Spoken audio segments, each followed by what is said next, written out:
Hello, everyone, and welcome to the STLTechTalk podcast. My name is JJ Hammond. We have another great show for you. Are you ready for a special edition of our show? Of course you are. We have the team behind the great show, App Business Podcast, a show quite recently I was told about and have listened to a few episodes, and I plan on listening to them all now. Up first, our guest is an ex-9-to-5er turned mobile apps hustler. Yeah. Gets excited about app monetization and tools and strategies for increasing engagement and retention, has a not-so-secret crush on the mobile app industry, and has inspired the minds that are joining this exploding market.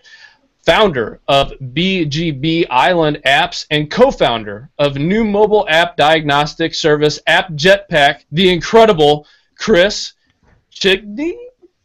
I was realizing we hadn't practiced the last name before we went live. Yeah, it's Chigi. Okay, well, thank you for being on the show. Yeah, I might be saying it wrong too. Yeah, man, that intro sounds really cheesy after I hear it read out loud. Oh my God, it sounds like a dating show. But yeah, that's me. That's me. Okay, well, as long as it's not cheesy in the delivery, because that would actually hurt my feelings. Oh no, that's straight. No, I'm just messing with you. I don't have any feelings.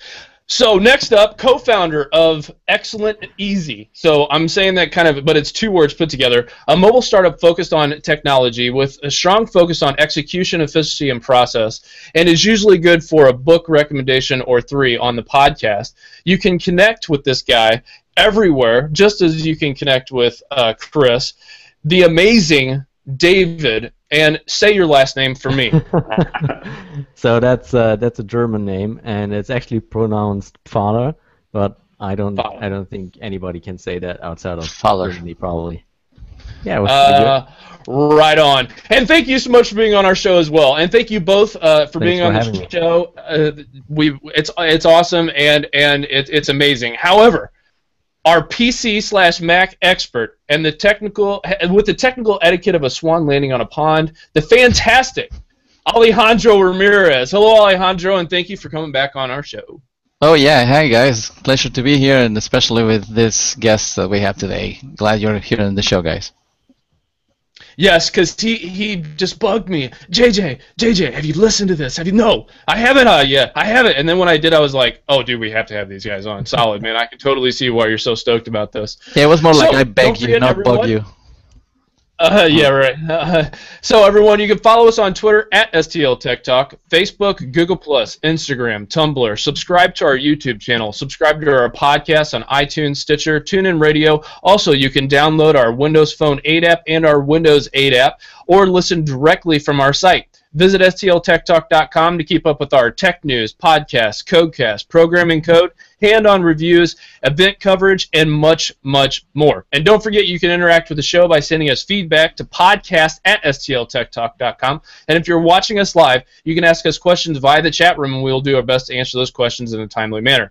Also, I'd like to take a moment to thank the sponsors of our show, Heartland Realty. Go to heartlandhomesrealty.com for all your real estate needs.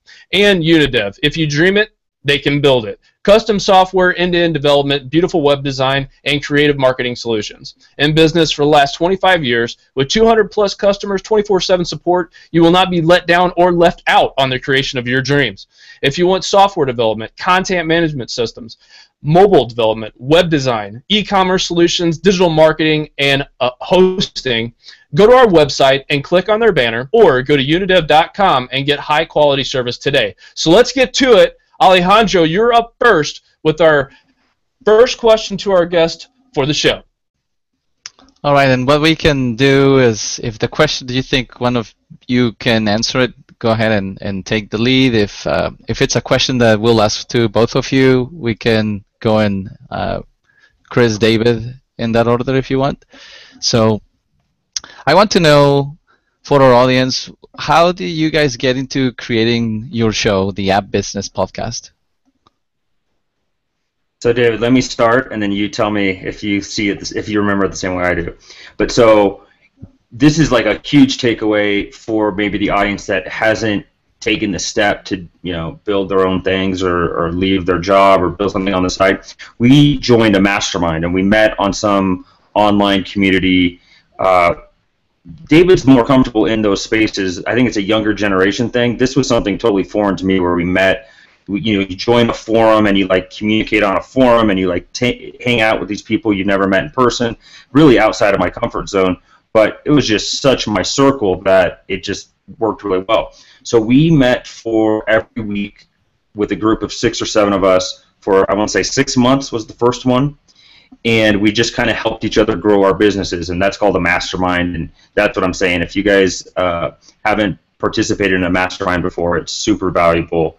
And you don't have to wait for anyone. It's just like get 6 people together and meet every week and blah, blah, blah. And we were just all having fun, and our businesses were growing, and we're really helping each other grow.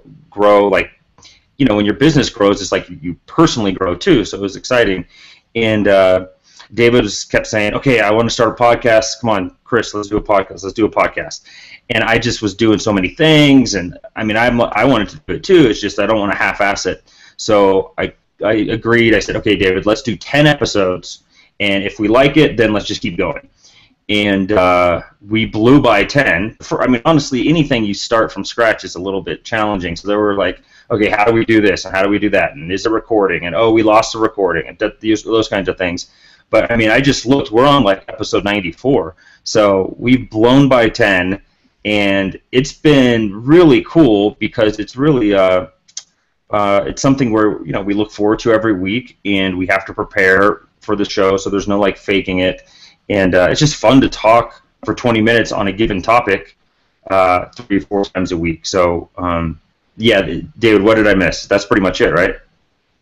Yeah, and what I could add from my perspective maybe is that I had tried to start a podcast before on other topics, but never really got it off the ground. Maybe I think for one thing, it was just an idea, and for another, I published 3 episodes and then didn't do it anymore and basically deleted the podcast. So I had some experience in like failing to start a podcast, so to speak, and that was one motivation, is just make it work, and the second motivation was as Chris mentioned, we were on this mastermind, and Chris was just dropping these value bombs all the time, and everybody was looking up to him, and I thought, I need more time to pick his brain, so why don't we just start a podcast?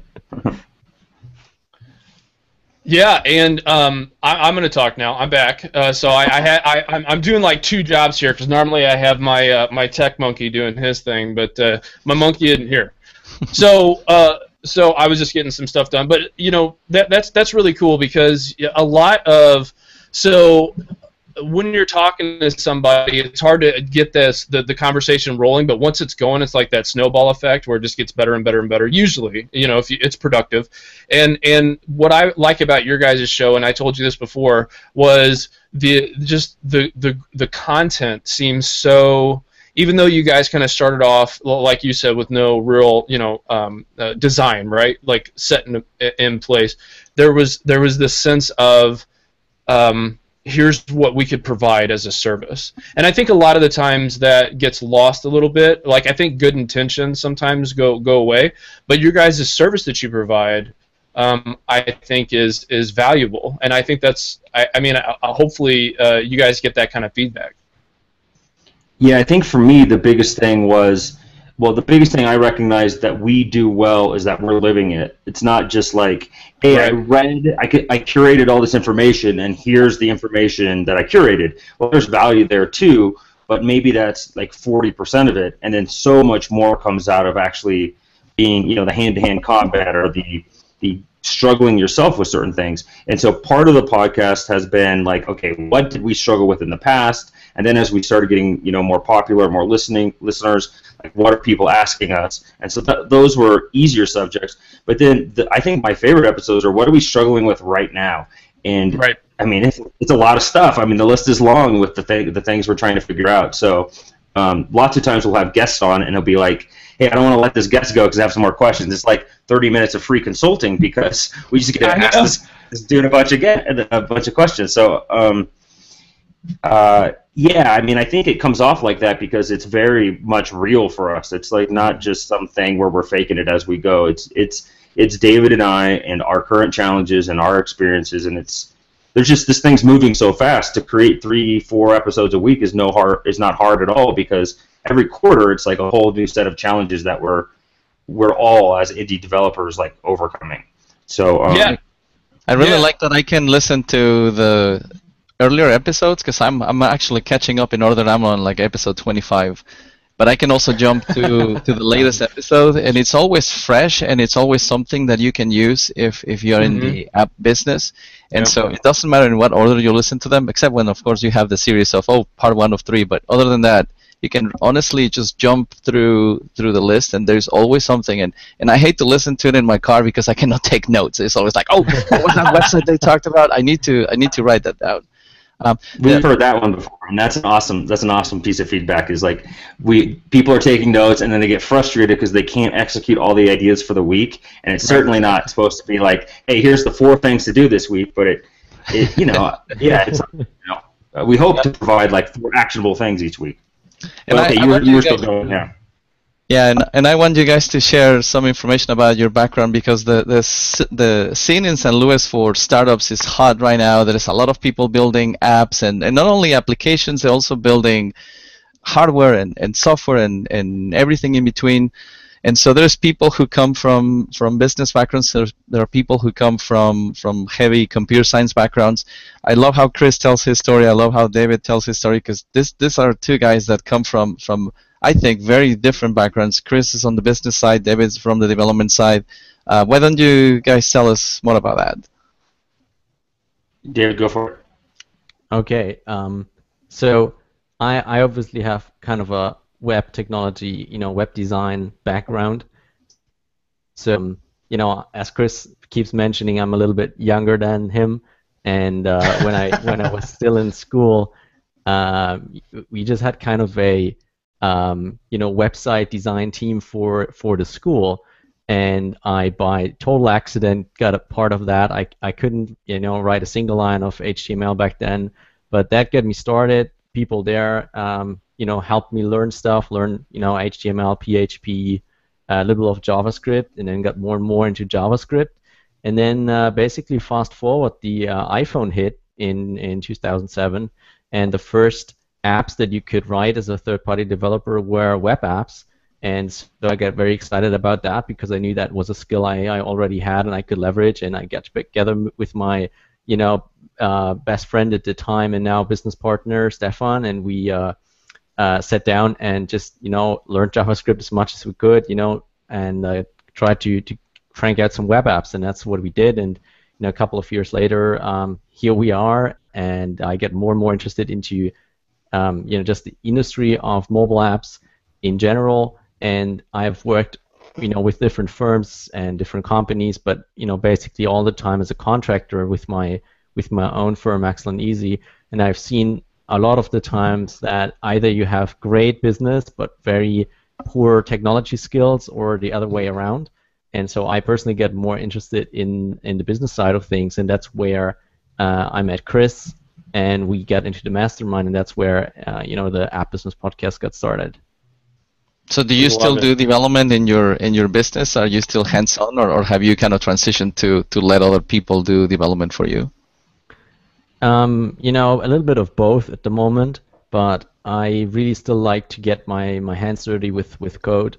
And at Axel & Easy, we try to work at pretty much cutting edge technology when it comes to app development, because that's still you probably have heard of the hybrid app discussion, where it's kind of like a war of opinions, where some people say it's great and other people say it's horrible, and we just try to shift that to more great and less horrible all the time. And so that's what we work on, and that's where a lot of my time gets into code. Cool. Yeah, Chris. I know, it's really cool. We're betting one of our businesses on that, right? We're betting Optin Mobile. Alejandro, have you heard about Optin Mobile yet? Are you there in the podcast? No, not yet. Okay, yeah, it's like Lost. I don't want to ruin it for you, but. Oh man. Well, I hope the ending is better. Not listening. I hope.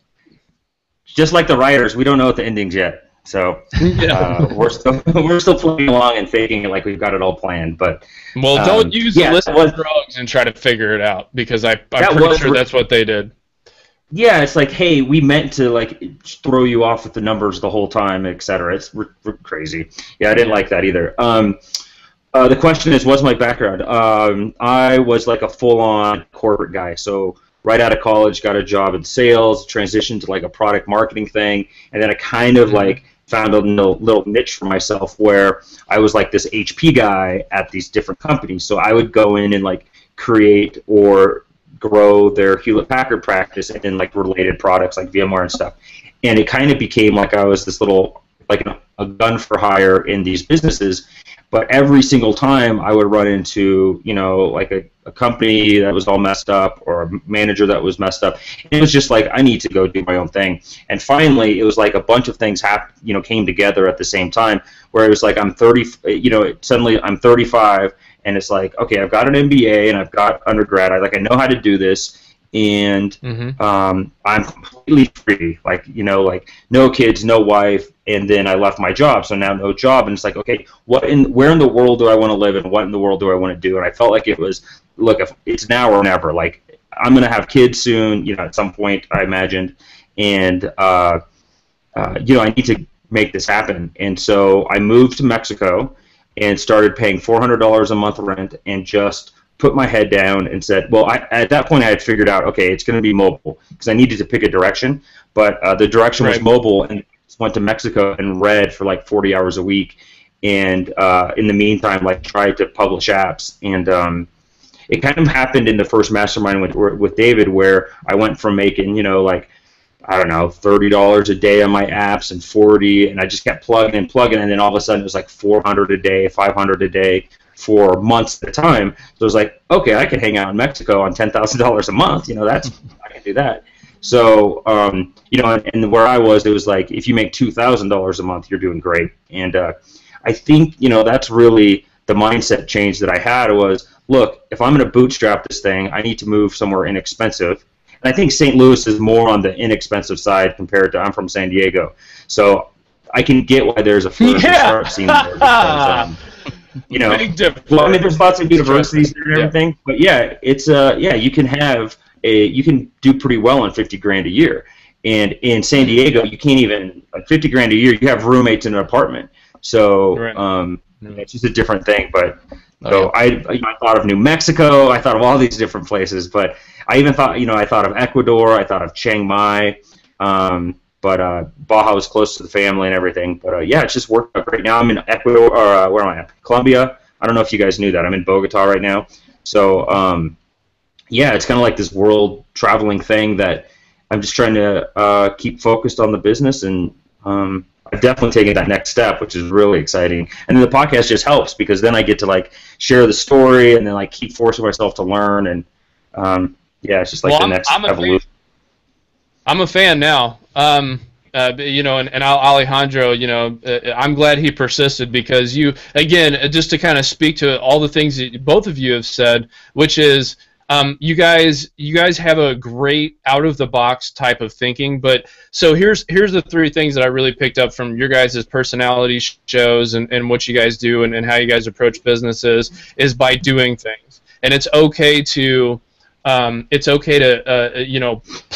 just nose to the grindstone, if you will, and just hammer out some code, learn this stuff, and or find other people who have a similar thirst for wanting to create things, and then figuring out what works, figuring out what doesn't, but doing things. I mean, the biggest problem that we see, especially here in the Midwest, is there's such a shortage of good technology, like tech talent. And that goes for really everywhere.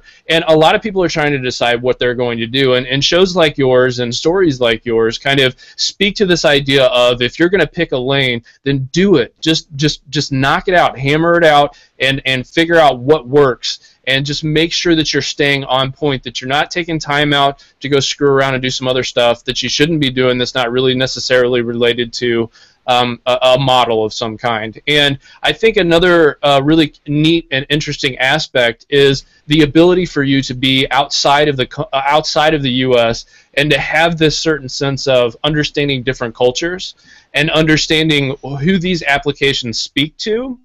Because I believe as though devs can get kind of the blinders on sometimes, and they don't really think outside of what they're doing. Maybe it's because they don't necessarily know a technology or a language, but they have this like I'm speaking to like a certain audience, and maybe that audience could be broader, but they don't conceive of everything else. So I think that you guys have that unique position of being able to kind of see things from the outside rather than being stuck inside the box. I think that's why the connection came. It makes perfect sense. One of the things that I've seen around St. Louis in the startup scene here is a lot of people, and not only startup scene, just also app developers, a lot of people put a lot of their efforts, their money, their hearts into getting a great product out, and then they expect it to sell by itself, and they forget about the marketing, they forget about publicity, ads, revenue, monetization, and so that's really when I started.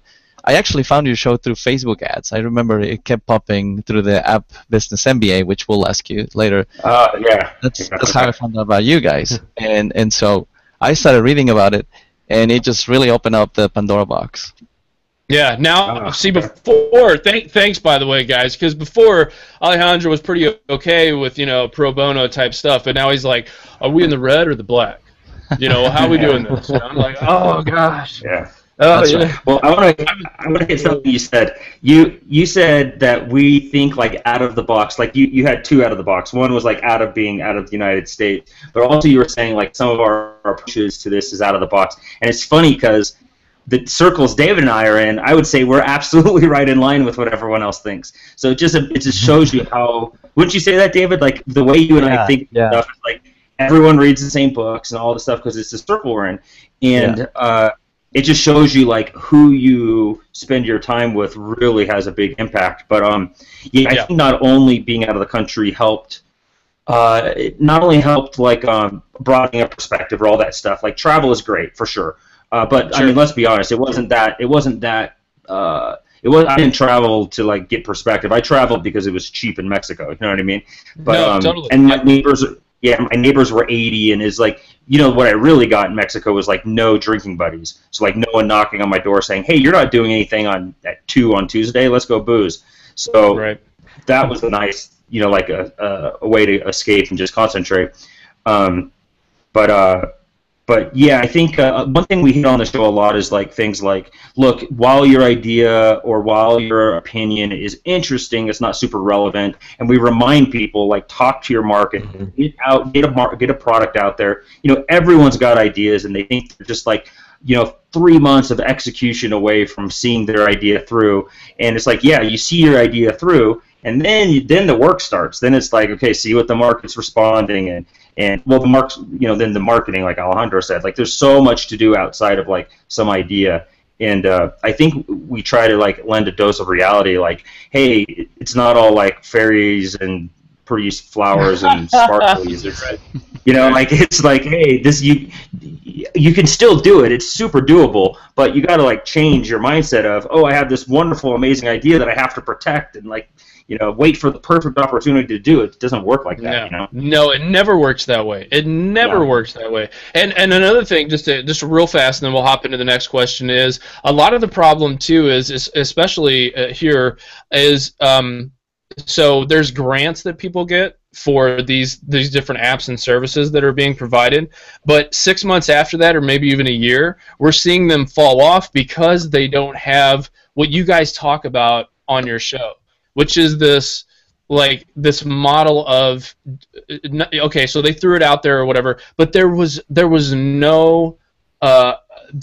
just no effort whatsoever put into who are we talking to, how are we getting that out there. As much as people don't like salespeople, you need people like that to go out there and figure out what these clients need, figure out what these customers can, how they can benefit, and then communicate that message. Because if you're a developer, you guys know as well as I do, it's like a cartoon. You look up at the clock and it's saying one thing, you look down and then you look up and like 12 hours are just gone. And there's there's a lot to be said for people who can go out and communicate your message, and I think that gets lost a lot. Yeah. So, one thing to remember is that you can do, like, people can do this, like, they can figure this out. It's doable. It's just going to take longer and more work than you think. So right. The good news is like, dude, you can have this freedom. You can go travel the world and work out of your backpack computer and all this kind of stuff. But this idea that, hey, I'm going to spend an hour a day on the side, and then this week I didn't get anything done. It's just not going to work. Like, you're competing with people like David and I, who all we do is this. So once right. you like raise the expectation or like the difficulty level, it's not impossible at all. It's just it takes real effort, and that's one thing that I think a lot of new folks don't totally realize. But and that ties into everything else we're talking about. And your last show, everybody go listen back to the last show, because not enough people focus on finances in the way that they should, meaning that people look at finances like they look at taxes. They're like, oh, God. But if you do your finances right, if you do them right, and if you have a good CPA or whatever the case is, you can not have that be a problem. But you should not look at it as something that you can put off either. So that was a really good episode. But Alejandro, you're up with the next question, sir. Yeah, and I'm going to twist it a little bit, because in terms of people actually making or crossing that threshold of being wannabes to actually getting into the business of app making, I know that you guys have talked in greater extent to the issue of wearing too many hats, people trying to do too many things and spreading too thin at the cost of quality, and sometimes at the expense of the project never getting built, because they always want perfection, they never get there. So there's a wealth of knowledge, there is all these resources, they're mostly free now, but how do you guys see kind of that threshold for people who are kind of struggling today? What kind of recommendations do you have to get past that point of blockage, if you will? I don't know if Chris is still here. I'm gonna go first. So I think we lost Chris. He's back. But go ahead. I think it's, as you said, there's like this vast quantity of information out there, and you can basically get everything for close to free now.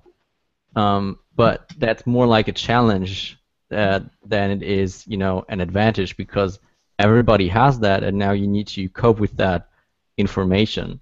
And that's why I think for something like podcasting is so popular right now, because people just want this vast quantity of information curated and just given to them the things that they need. Now, in terms of crossing line from want to be entrepreneur, or I just like, we call it being in love with the results rather than being in love with the process. It's a thing where you can't really you can't really measure it. There's no way to say, if you go from this number to that number, you're officially in the club of entrepreneurs. It's more like a I know it when I see it thing. So I can give you some examples maybe that can illustrate where I think this point, this switch was flipped for me. So when I look at my calendar, at least for the next day, it's always full. Like, I'm not stressed out. I have enough time between events to go from A to B, and I have scheduled time for relaxation and all that. So I'm not advocating any burnout. I'm just saying I have plans for at least my next day, really detailed plans, for two reasons. A, I don't want to make any decisions while I go, because that's just drains from my willpower. And B, because I'm really in love with the process. I just like doing what I do, and so I don't want to leave these big holes in my day where I might be, dragged into a certain direction, or get a phone call to do this, or switch on the TV and keep watching for half an hour. I want to do the things that I do, and that's why I take them seriously. And it's just more like, not to say how great I am, and I certainly have my guilty pleasures and all that, and that's normal. Mm-hmm. But it's really that feeling that you get, and the feeling that you have to just feel in your heart that this is what you want to do and this is what you like. And if you don't like it, then work on that and maybe do something else. So if you had to give out 2 power tips of things they can do today that you remember that were game changers for you, what will you recommend people? 2 things that you will recommend that are practical. So I think the number one is reading a lot of books, because that's like the best education that you can possibly get, and especially for your audience, who's probably mostly in the US, education is extremely costly. Oh, and wait, I no, don't... Konnichiwa. We have to say thank you to Japan. Your 2 Japanese listeners? Actually, we have, I think, 20, so it's not a mistake. Nice. Wow, okay. Awesome. Well, anyways, there's like... I'm gonna... I know don't forget the point there. Yeah, don't make me pull up where we all the people listen. Go ahead. I'm totally gonna maybe butcher this quote, and I don't even know who said it, but it's like this: you can get an education with $5 in late charges from a public library instead of $100,000 in student loan debt, and so that illustrates the point where it's all there, it's all in books. You can get it for close to free or really, really cheap, and just keep reading. And Chris says this all the time, that he read a ton of books before he got started. I think that's where you can just build a chest of knowledge, and that's one really important thing. So that's maybe more strategic. And in terms of tactical advice, I think planning your day the day before, the night before, is really what changed it for me in terms of productivity. When I get out of bed and I don't know what my day will look like, then I can basically bet on with a 80% chance that I'm not going to be satisfied with what I did that day at the end of the day. And it's basically the reverse when I have, at least have my 3 biggest tasks laid up in front of me when I get out of bed. Yeah. And in case you lost the question, Chris, while you were reconnecting, I lost the audio, so sorry about that. No problem. So I was asking David, what will be 2 practical things that kind of give away 2 power tips from Chris to people who are kind of there in this state of mind where they don't seem to be able to make it to the next level. What will be your 2 practical tips that you could share? Yeah.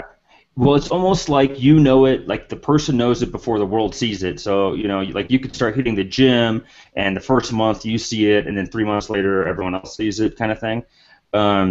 It's almost like, it's with experience, and you're going to feel less like an entrepreneur after you've got 12 things going on. Let's say your goal is 12, an app, and then you've got one app, and then you improve that app, and you build another app, and you put yourself on an app a month schedule, and at the end of the year you have 12 apps, and maybe you're making enough money, and I think the difference between an entrepreneur and entrepreneur is like right in the thing. An entrepreneur's getting it done. An entrepreneur just keeps talking about his ideas over beer. And it's like, dude, stop drinking, put it down, and go do it, like figure it out. And, that's, to the reading point, I mean, it's not only like library fees and 99-cent Amazon books. I never used Twitter. I knew what it was, of course, but I never understood like how to communicate. I didn't really understand, okay, I know a lot of smart people are using Twitter. Why? Who? What are they doing on Twitter? Is it only journalists?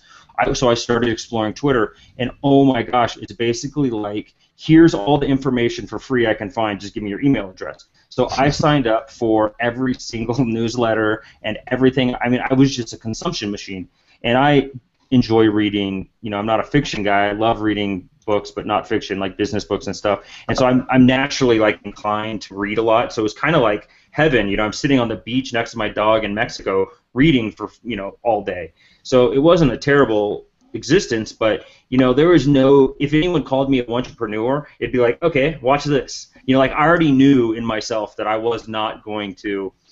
I knew what it took. I think that's the biggest thing, is like giving it the proper respect of what it takes to get the thing done. And if you have a mindset of, look, I'm going to do this, period. Like there's no fallback plan. You know what my fallback plan was? Sell my truck and be without a car in Mexico.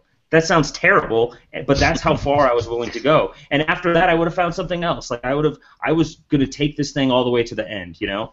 And if I had to go crawling back and sleep on the floor at grandma's house or go move in with a buddy, you know, a lot of them are supportive of my efforts, so that's cool, right? But it didn't come to that. But that's how far I was willing to take it. And if you know, you already know if you're that guy, and if you're not that guy that's saying, look, I can't go out tonight, I got to figure this shit out. Sorry, I don't know if you cuss on the show. It's St. Louis, right? That's cool, right? We don't, but you is going to be like, yoink. You know what's the worst is we don't cuss on our show, but then I come on yours and cuss. But no, you're pumped. I mean, I got to say, not a lot of people can make me quiet for this long. So, I mean, I'm just like. You can say it was German for sausage or something like that. Yeah, that's a German word. But yeah, anyways, it's just one of those things where it's almost like you know it before the other person, and if you're being honest with yourself, you know what you're going to do and how you're going to do it. And, you know, in 3 months, people will see, oh, man, he actually got that thing done. But, you know, in entrepreneur world, 3 months is a long time. So you should be doing something every week and getting something done every week, even if you're working, because, you know, a productive hour or 3 can make things happen. So, yeah. So just want to hit on a couple of things. David, thank you for making me and my wife going to argue later, because when she watches this show back, she's going to be like, look, see what I told you? Because I swear to God, when you were saying plan your day the day before or whatever, she tells me that all the time. I never listen to her, and I think I just do it out of spite sometimes. But, you know, so thank you for that. But that's great advice, and you're both right, my wife and you. And I think that having this approach of a balanced life, making sure that you set the realistic time, time aside. And I'll kind of play off what Chris said a little bit, which is, no, I'm not going to go out and drink tonight. No, I'm not going to go out and party. No, I'm not going to do all these things that are going to take me away from my goal. Like, you have a goal, you reach that goal, and you just, I'm not, you know, a lot of people think that you have to go to the one extreme or the other. You don't have to do that. You can live in a you know, a copacetic mode or whatever the case is. So, but you can work towards your goal. So it's not pushing your family away, not talking to anybody or anything like that. But it's, like I said before, it's really it's being able to figure stuff out, read a lot of, like you said, read a lot, apply a lot. You know, make things and break it and then build it again. You know, just different stuff like that to figure out what kind of structure that you can make. Alejandro, there are a couple of questions, but I really want to know freelance versus startup versus bootstrap. Ask that good. That's a really good question that I wanted to get to.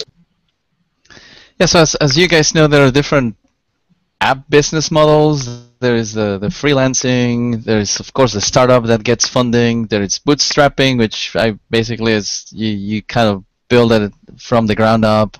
And also the app entrepreneur, where maybe you have some money to go and invest in another company. So what are your thoughts on these different app business models? I know this is a constantly shifting environment. So how do you see those playing these days?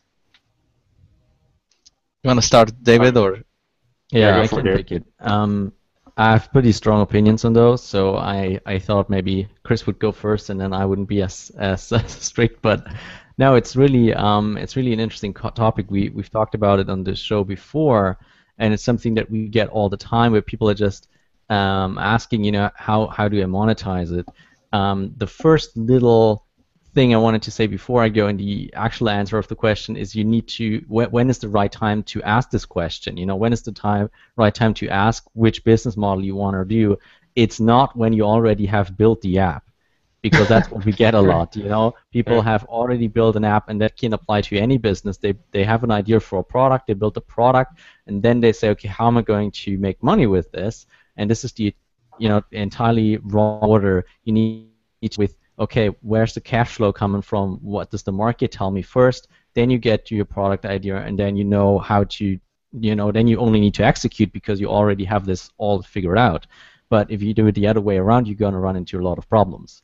Now, in terms of business models, you know, one versus the other, I'm not really a big fan of startups in the sense that, you know, you take big outside money, and basically give away control over the entire company for that. A good book that covers that in a not the entire book, but one chapter is Rework by David Heinemeier Hansen, basically the people from 37 Signals, now Basecamp, and I think they're calling it Outside Money's Plan Z or Z. I always confuse those two. So the last plan, and I think that really makes sense, because why do you create a company and then immediately give away the control over where that company is going? I didn't see that as a worthwhile investment of your time, and then also suddenly you can't make the important decisions anymore. So even if you knew what was best for your company, even if you knew how to steer it into the right direction, you might not be able to do that anymore, because the venture capitalist or whoever gave you that money can now say, no, we're going to do it in this way or that way. Right. On the other hand, I've also seen companies that are really struggling because they basically act like a startup. They build like this huge platform or this huge product, but they haven't figured out where the cash flow is going to come from. So they just fund it themselves with their savings. And while that's very honorable and very admirable, they can get they can run out of cash really quickly. And the question is, okay, what do we do now? Because the product took double the time that we expected it would take, right. And then you get into this other problem. So I think the solution to this, for at least people like I am and people that probably listen to the show, is try to do something very small in the beginning. Try to extract a product out of your product, basically, and do an MVP, a minimum viable product, and then sell that if you can before you even create it, but at least sell it immediately, and it shouldn't take you a lot to create it, and then you can start iterating and start pivoting from there. But then you're already in the game, you already have some cash flow, hopefully, and then it really doesn't matter anymore. Then you can pivot to whatever business model you want, but then you're in the game. And one last thing on freelancing, or even working a 9-to-5 job, is something that I started to respect more and more, because I listened to a podcast. I want to give a shout out to SeanWest.com. I don't know if you've heard that, but these guys are talking a lot about the model where you have a full-time job, or you have kind of a freelance full-time job, and that gives you the basis on top of which you can start building your business. So if you have obligations, if you, unlike Chris, have a family and can't move to Mexico, etc., and you have to pay the bills, and then maybe you can't go cold turkey and just jump in. Then that might be a solid model to go from, okay, I have my bills covered, and now I'm doing something on the side. But the same rules apply, especially on the side. The same rules apply, because then it needs to be very small, minimum product that you can launch really quickly. Wow. Awesome. Let that sit in your melon and explode it. All right, Chris. Yeah, same thing. Like, I think the big thing with freelancing is that you don't own the end result. Like, you're just, you're a gun for hire, which is fine. We took on a couple of clients when I first started, like 6 months into it, and what it ended up being was this huge distraction. Like, we couldn't do our thing because our developers are busy doing someone else's thing. Because I'm not a developer, designer, or anything, so I have to rely on the people I hire to do all this stuff. So yeah, that's the drawback. But I mean, really, it really depends on your situation. So like David was saying, look, if you're not someone that can just go move to Chiang Mai, Thailand, then yeah, man, there's no shame in freelancing if the ultimate goal, if you recognize that you don't own the end product and the goal is to own the end product. Gotcha. And that's, other than that, yeah. I mean, the startup thing, if you're a young person and you could use the business advice, so if you're telling me Peter Thiel is going to tell you, hey, I'll give you 50% of your idea and I'll pay you to do it, that's what essentially funding a startup would, that's the dynamic. Then if you're, I mean, I might do that today, but for the most part, you're not going to get a Peter Thiel. You're going to get a boss. And for me, it just wasn't something that I was at all interested in. Is I had enough bosses. It's like, I'm old enough to be the boss. Why do I need to I don't need someone else at this point. So that's a quote. That's a quote. Right. Oh yeah. I'm old enough to be a boss. That's right. Yeah, I mean, like I want to be the boss, and right. yeah. That's so, Alejandro.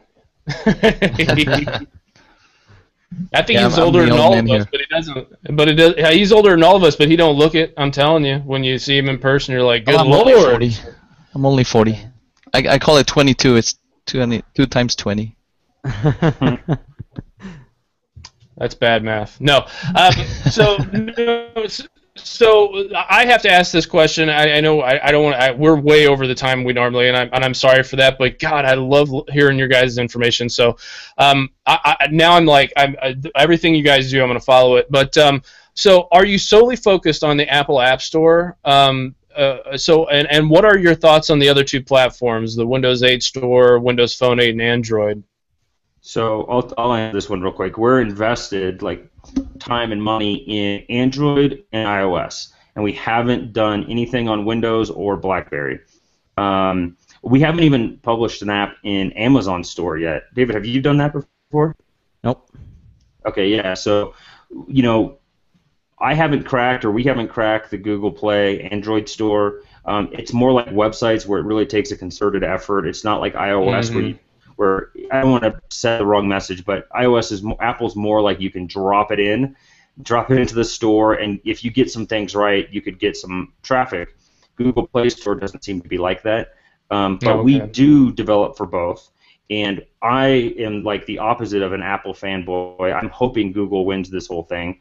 So, and it looks like they're going. I mean, it looks like Apple's recreating what they did in the desktop space or PC space, where they're really good at 5% of the market. And if that's the case, then we need to be mega super all-stars at Android. But then again, all that said, we're going in the hybrid app direction, which is web app with a wrapper of the native stuff. So,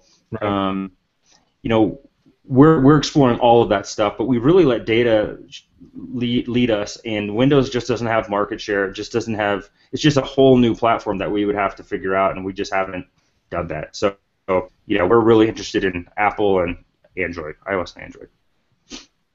That's fair. Alejandro and myself worked on the Windows 8 and Windows Phone 8 applications, and Alejandro is currently working on the iOS application, and we're working together for the Android versions, just so that we can have that as a template, something to work off of and stuff like that, to kind of sell services and things. And we were just kind of curious to get your thoughts on that. Alejandro, do you want to comment on that? Yeah, so I think I told you, Chris, the last time we spoke on the phone that my background was heavily as a Windows developer back in the day, so it was really easy for me to get back onto Windows, and Microsoft threw a lot of incentives to get people to start building apps on their ecosystem. Yeah. So we decided to, before I met these guys from Kevin and JJ at STLTechTalk, I started with Windows Store apps and Windows Phone, and I didn't even have a device. I actually went and bought a couple of devices so I could test the apps on those devices.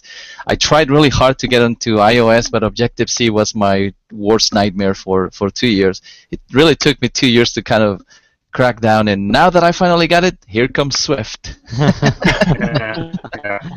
But I think, I don't know, I kind of like to think that app stores are living different life cycles. So as things shift, markets adoption and different emerging markets also start getting into smart devices. Just to give you a quick quote, in Brazil, Windows Phone is the second largest or mobile operating system after iOS, of course. And so if you look at the trends, and that's why it's important to think outside of the box, not just US based, then you can start actually targeting apps to your users. But the hybrid market is definitely going to be interesting. We're kind of juggling around with, well, do we use Xamarin to use our C# skills and build apps within Visual Studio and just put them out there for all the platforms? Or should we start looking at HTML and jQuery and whatnot to do kind of what you were saying, do wrappers on web and all of those libraries? So it's definitely an interesting.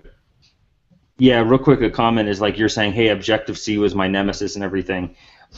So this is probably the point that your listeners don't know is I don't have any skills, no design skills, no development skills, no internet marketing skills. I got straight right out of corporate, and I have business chops, and that's what I got. And David is proficient with web technologies and all that stuff, but he's not an Objective-C guy either. Yet he has a bunch of apps in the App Store, and we've got, 4 apps for our new little thing approved in the App Store so far, all from outsourcing. So, Alejandro, you have a big head start on someone like me where you can talk to a developer and you can look at their code or look at what they're giving you, or when they're telling you it's going to take a week to do this and it's going to take 4 hours. You don't have to do it all yourself. If you can just talk at a high level, right, that's better than what I started with, is what I'm saying. Yeah, that was kind of the idea, that I don't see that I will be always developing. That's why I was asking David, hey, do you still develop? Because we technical people love to get our hands dirty. That's just not going to happen. I don't see myself ever staying away from it.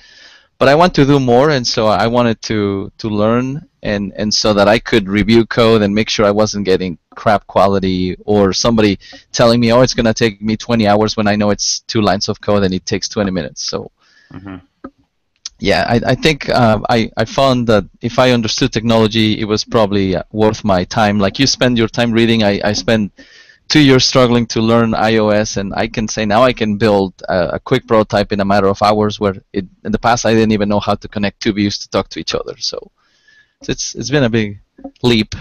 And we seem to have lost JJ. Sorry, David, you were saying? 2 quick comments on what you just said. So first of all, I think you're spot on with your analysis of the app stores and the life cycles, and that we have no idea where they will be in 5 years or even 2 years from now. And so I think the only thing that has been here, quote unquote, since the beginning and doesn't seem to change very much is the web. That's still working and still compatible.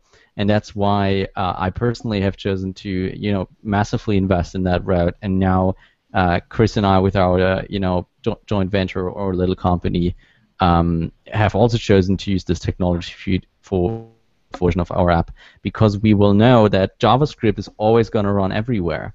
And there can be, a total new player, or be it the Amazon App Store or whatever it is, you're always going to be able to very likely always going to be able to use JavaScript to write your apps.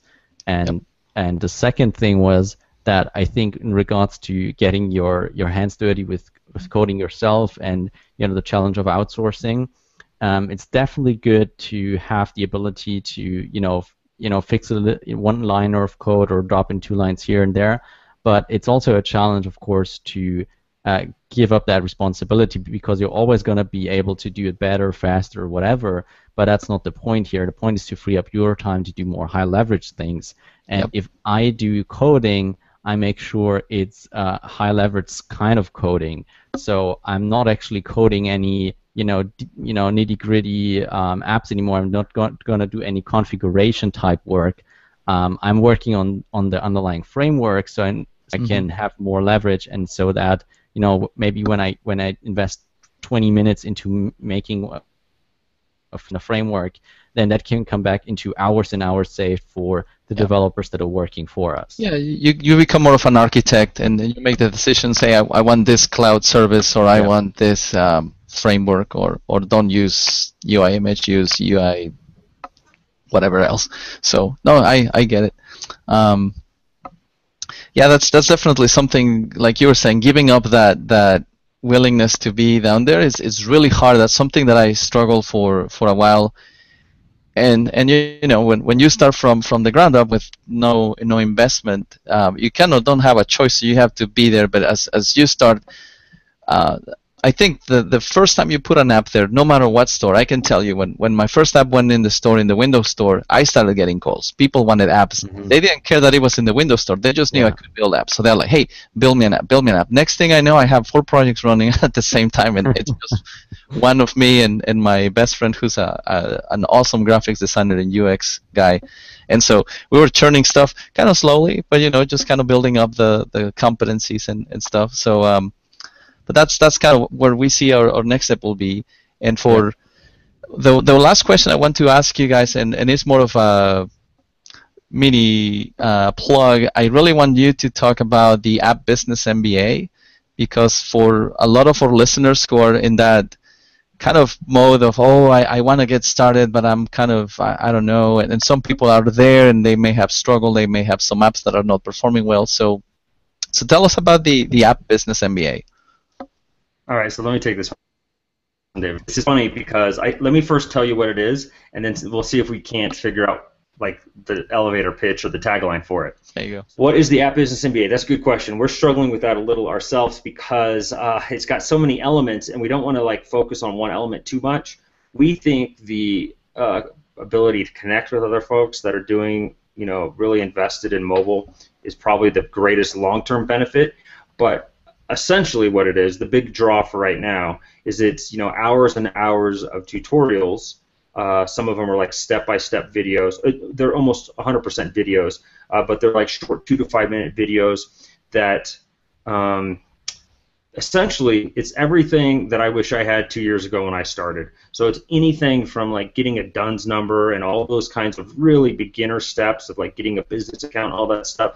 Then we talk about business software. I spent weeks trying to evaluate different software just for bookkeeping, and it's like, no, here's exactly how I do it. Here's how I use classes. Here's the QuickBooks Online that you need. Here's my bookkeeper if you want to hire a bookkeeper. Here's how I found the bookkeeper, all that kind of stuff. And then we dig into really a lot of the topics that are ignored by the vast majority of indie dev, which is, the most obvious one is analytics. It's insane how few indie dev use analytics. And we're talking like, we had Mark on the call from Vision Mobile, and they have a report where they interview 10,000 developers, and they do that once a year, and then they do some similar thing once a quarter, and then they have other reports, and it's always interesting.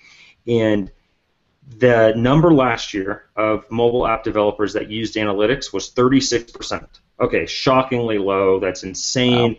How are the other 63% even, what are they doing? Like, they just put an app in the store, and then like, how are they measuring what's going on, and how do they know what to improve? It's like so basic that you just are. It's amazing that what are they doing?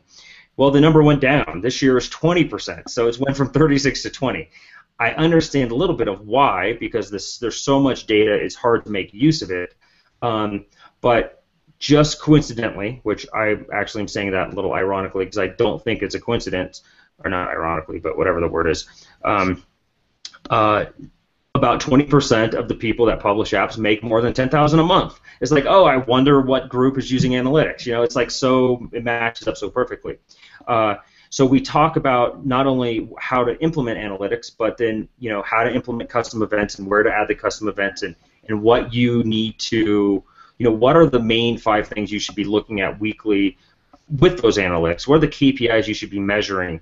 And then we talk about the tools you have for affecting change. So, okay, you need to focus on retention, and we talk about that. And then here's the tools you have for retention, and here's best practices and all that kind of stuff. So it's basically a complete like deep dive nerd fest into all these different topics with mobile.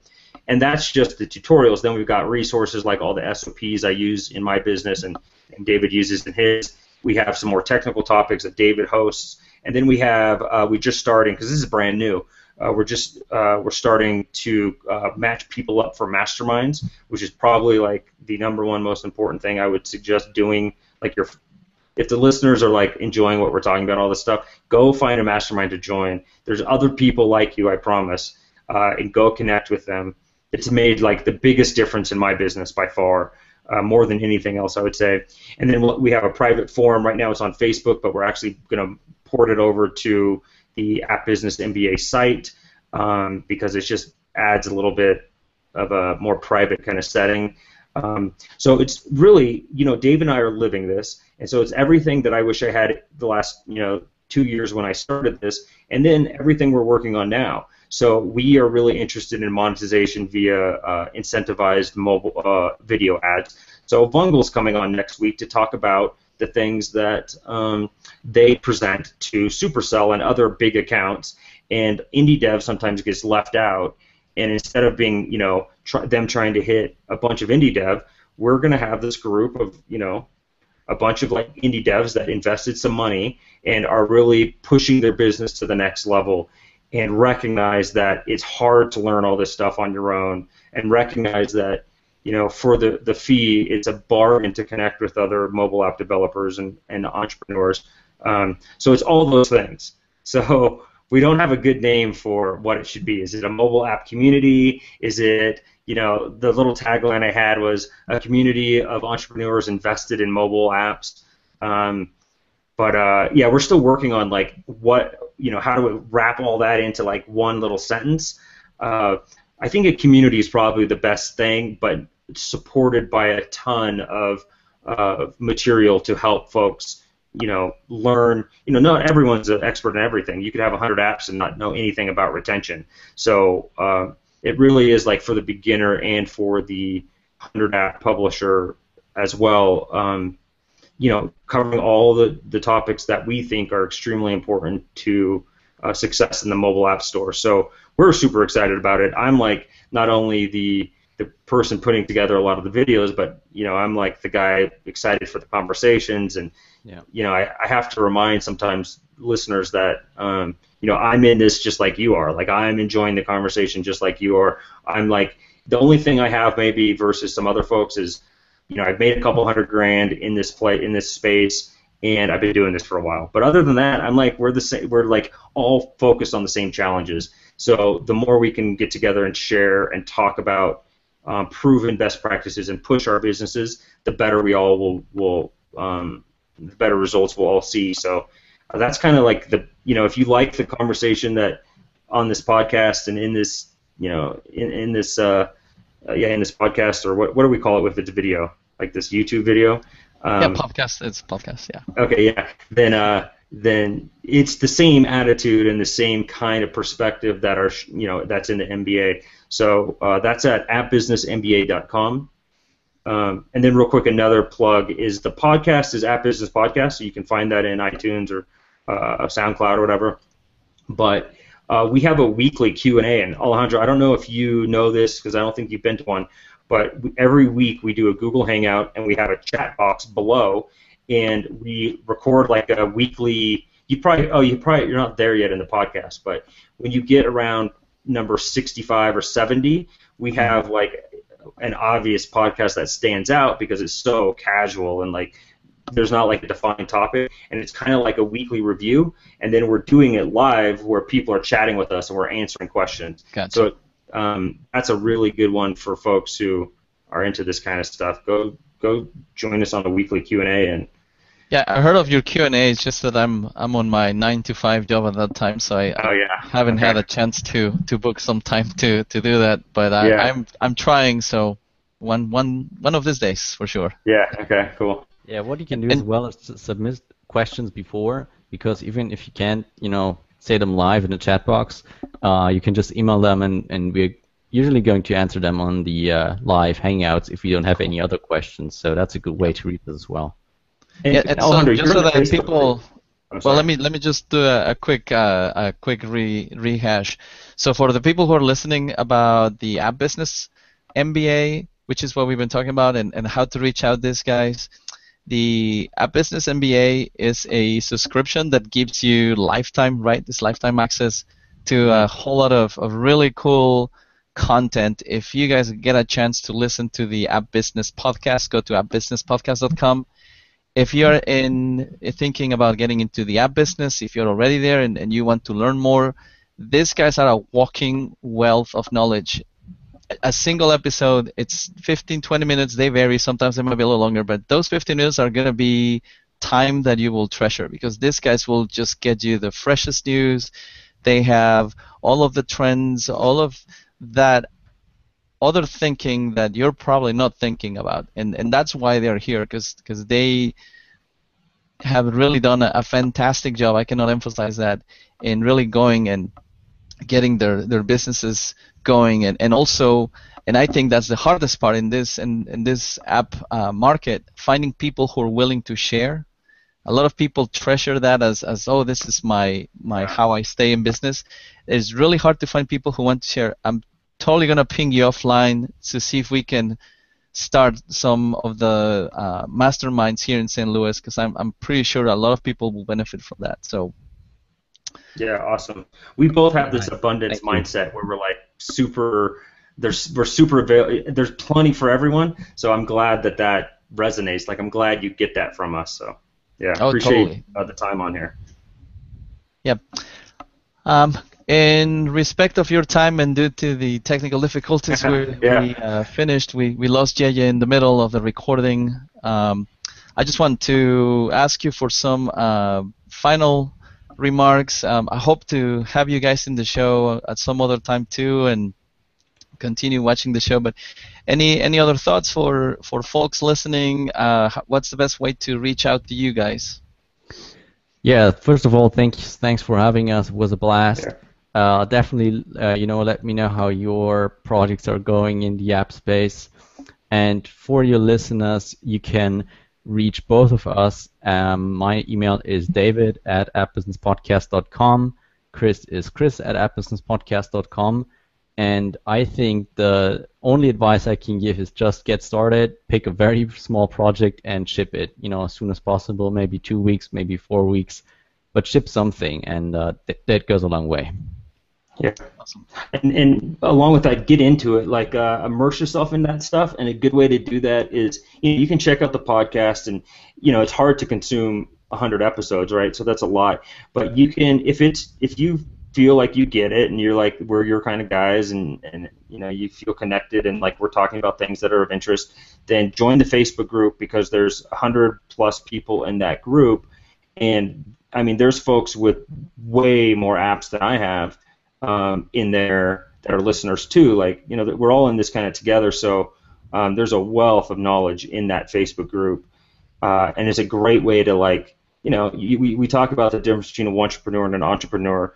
Once you start, like, really putting yourself in it, then some of the entrepreneur distinction, like, falls away, because you're in it. There's no doubt that there's no faking it. Like, you can't fake it for too long. It doesn't feel genuine. So, I would say, like, if you're looking to connect with other folks that are doing this kind of stuff, check out the podcast, and then go join our Facebook group, and like, say something, or read all the comments or whatever. But, like, get involved, Well, thank you guys so much on behalf of JJ and Kevin. I cannot thank you enough. It's awesome to have you both live from Bogota, Colombia, and from Munich, Germany. Yeah. So, for the STL Tech Talk audience, guys, thanks so much for listening or watching offline. Again, Chris Chigi and David Fowler, thank you so much, guys. And like JJ says, stay frosty.